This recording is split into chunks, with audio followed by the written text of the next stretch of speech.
Greetings, College of DuPage community. My name is Officer Eric Huffness. I'm a patrol officer here at the College of DuPage Police Department. Welcome to the second of our community outreach videos where we discuss various topics such as getting to know the officers in your community, types of training us, the PD, do, and the resources available to you as a community as a whole. Today, the topic we have is mental health awareness. With the holiday season upon us, I know this time can be especially challenging for some, so I thought this would be a perfect time to talk about the kind of resources that are available for mental health awareness here at the college. With me today to talk with me on this video is the Director of Programs from NAMI DuPage, Meredith Kober. Meredith, thank you so much for taking your time out of your schedule to speak with us. Sure. Thanks for having me. Absolutely. If you wouldn't mind just giving us a brief bio of yourself and the community or the organization that you work for. Sure. My name is Meredith Kober, and I'm the Director of Programs at NAMI DuPage. I am a social worker, and I've been in the nonprofit world for about 30 years. At NAMI DuPage, we serve the community for individuals who have a mental health condition and their family members. And NAMI is the National Alliance on Mental Illness. Locally in DuPage County, we've been around for about 39 years.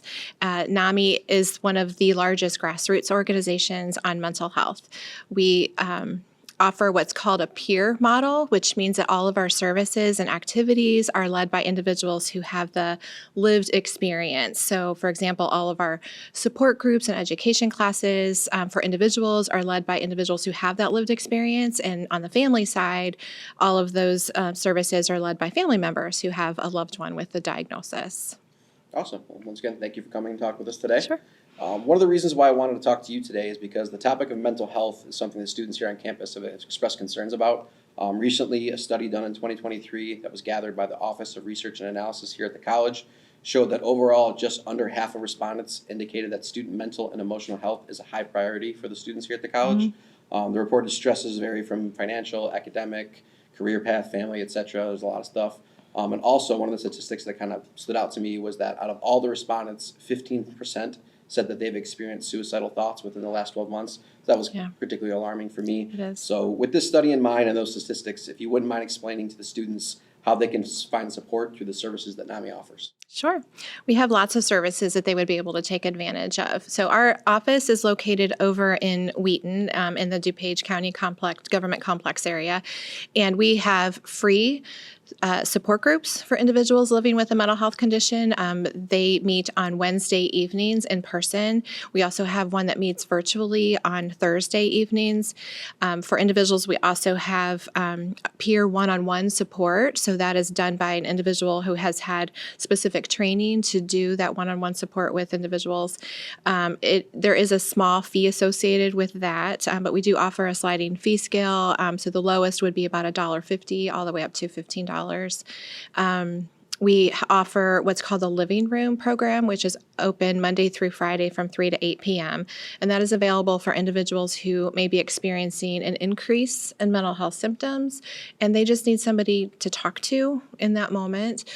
When they come in, they're screened by the recovery support specialist on duty at that time, and just to make sure that they're kind of entering that discussion in a safe state of mind. If they do need some extra services, then we do engage the clinician from the health department to come over and talk with them, and together they may create a safety plan if that's needed, or even access some other services like a local hospital or their crisis unit on site.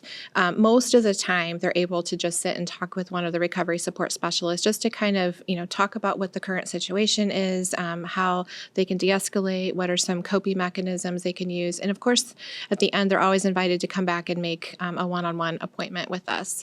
On the education side, we also offer what's called a RAP class, which is a Wellness Recovery Action Plan, or the NAMI peer-to-peer course. Both of those courses are designed to help individuals create kind of a toolkit for themselves for when they may be entering a crisis, that they can kind of check in with themselves and access some of the resources and coping skills that they've developed or put in place for themselves. Those courses are just a very low cost as well. We also offer some social recreation programming that individuals are welcome to participate in, and volunteer opportunities and internships. So there's a lot of ways that a student could get involved with our services at NAMI DuPage. If family is involved with that individual, if on the side of their mental health condition, we also have services for family members, like our NAMI signature course called Family to Family, and also family one-on-one support as well, and then family support group. So there are services for the family members too. Awesome. And obviously, DuPage NAMI, you said you're located in Wheaton. Yes. Do students have to be residents of DuPage County to access these services? Yeah, good question. They do not. So anybody that can access our services either in person or for any of our virtual offerings are able to use any of our services. We just don't go outside of the county to provide the services. Perfect. Do you guys have a presence here on the campus, actually? We do. In the last year, we got started the NAMI on Campus Club, and that is meeting, I believe, typically the second Tuesdays of the month, and it's kind of run through the Human Services Department, and I believe it meets at like 1 o'clock. And students are welcome to join and engage in any of their services and activities. Cool. I know you mentioned it already a little bit, but in terms of services that you offer, I know you said there's certain ones that have fees, certain ones are free. So is there any kind of like a structure to that? You said that there's some are discounted? Yes. And it's really just our peer one-on-one support services, which can be requested through our website, and they can complete a sliding fee scale application for that.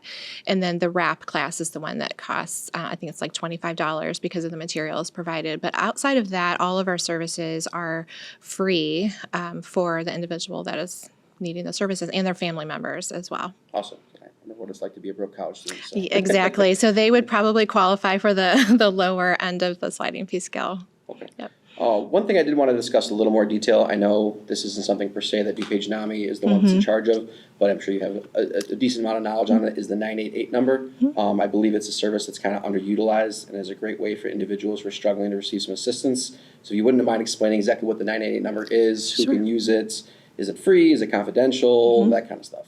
Sure. Great question. The 988 number went into effect last July 2022 and is operated through the National Suicide Prevention Hotline. Individuals can access that number 24/7, 365 days a year. It is free, confidential. Individuals who are experiencing an increase in mental health symptoms, issues connected with substance use disorder, or even just somebody looking for some resources can contact that number at any time. The number is routed through your area code, so it would go to the local organization that is handling those calls. If the local organization is not able to pick up, there are some national backup numbers. So it is answered. It just depends on exactly where the call is picked up and answered. Perfect, yeah. That's one thing I wanted to stress, especially with that 988 number, because while it is a national suicide hotline, going back to those statistics of the kind of stressors that the College DuPage campus students are feeling, even if you're not feeling suicidal, it's still a number you can call to use for resources, whether it's depression or you're struggling with mental health in terms of academics or family life. This is something that you can go to get resources from. Yeah, 100%. So the trained mental health counselor on the other end should be able to direct them to some local resources for that individual or some resources that they can access in the moment. Perfect. And obviously one local resource, police. Could you mind discussing the relationship between the 988 number and what police's involvement is when somebody calls that number, if they have any involvement whatsoever? Right.